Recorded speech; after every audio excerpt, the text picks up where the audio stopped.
কেমন হলো বিএনপি সরকারের প্রথম বাজেট? কি ভাবছেন শহর কিংবা প্রত্যন্ত অঞ্চলের মানুষ? তাই নিয়ে জানবো। রাজশাহী এবং চট্টগ্রাম থেকে যুক্ত হচ্ছেন আমাদের সহকর্মীরা। আমরা শুরুতেই রাজশাহীতে চলে যাব, সেখান থেকে যুক্ত হচ্ছেন সহকর্মী আবরার শাহের। আবরার,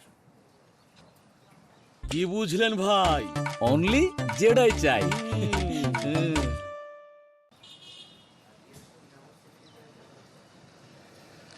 এখন পর্যন্ত সাধারণ মানুষের মধ্যে মিশ্র প্রতিক্রিয়া রয়েছে। এই বড় একটা বাজেট গতকাল পেশ হয়েছে, সেই বাজেটে আসলে কোন খাতে কতটা গেছে এবং বাস্তবায়ন কতটা সহজ হবে নাকি কঠিন হবে আমরা জানতে চাই। আমাদের সাথে যোগ দিচ্ছেন রাজশাহীর একজন নাগরিক প্রতিনিধি সুব্রত কুমার পাল, যিনি সুশাসন বিশ্লেষকও বটে। আপনার কাছে জানতে চাই, মোট 4টি বিষয়ে সরকার সবচেয়ে বেশি গুরুত্ব দিয়েছে: শিক্ষা, স্বাস্থ্য, মানব সম্পদ এবং সামাজিক নিরাপত্তা বেষ্টনী।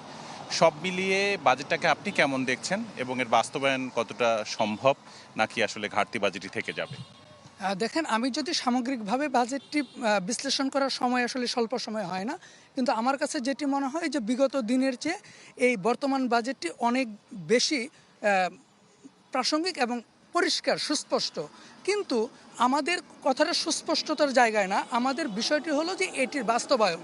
কারণ আমরা যদি দেখি যে বিগত দিন থেকে কিন্তু আমরা বলে আসছিলাম যে স্বাস্থ্য খাতের ভঙ্গুর দশাকে যদি আমরা ফিরিয়ে আনতে চাই, তাহলে স্বাস্থ্য খাতে যেমন বাজেট বাড়াতে হবে, শিক্ষার অবকাঠামো শুধুমাত্র না, শিক্ষার সত্যিকারের মান উন্নয়নের জন্য আমাদের বাজেটের বাড়ানোর বিকল্প নাই। অন্যদিকে আমাদের মূল যে জায়গাটা সামাজিক সুরক্ষা খাত, যেটি স্থানীয় সরকার এর মধ্য দিয়ে বেশিরভাগ অংশটি বাস্তবায়িত হয়, সে জায়গায় দেখেছি যে টোটাল বাজেটের 5.8 বা 6% মতো বাজেটটি বাড়ানো হয়েছে, এবং যেটি বিগত বছরের চেয়েও 14 বা 15% বাজেট বেড়েছে। এখানে আমার কাছে একটি বিষয় মনে হয় যে আমরা যদি বাজেটটিকে যদি ভোট ব্যাংক সুরক্ষার বাজেট হিসেবে যদি দেখি, তাহলে কিন্তু অত্যন্ত দুঃখজনক হবে, এবং এটি আমার কাছে মনে হয় যেটি সুশাসনের অন্তরায় হবে।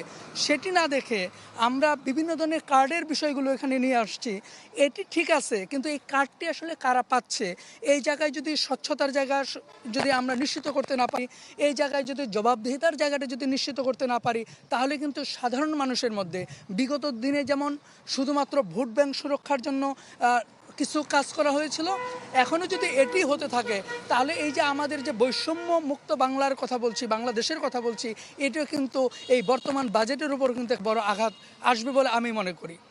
অন্যদিকে আমরা জেলাভিত্তিক বাজেটের কথা দীর্ঘদিন বলে আসছিলাম, কিন্তু দুর্ভাগ্য হলো সত্য যে এই জেলাভিত্তিক বাজেটটি নিয়ে আসলেই আমরাও অনেকে আর কথা বলছি না।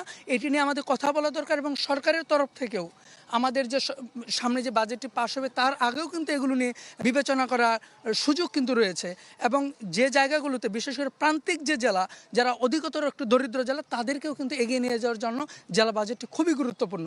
সব মিলে বাজেট বাস্তবায়ন অত্যন্ত সুচারুরূপে, দক্ষতার সাথে, স্বচ্ছতার সাথে, জবাবদিহিতার সাথে করতে হবে।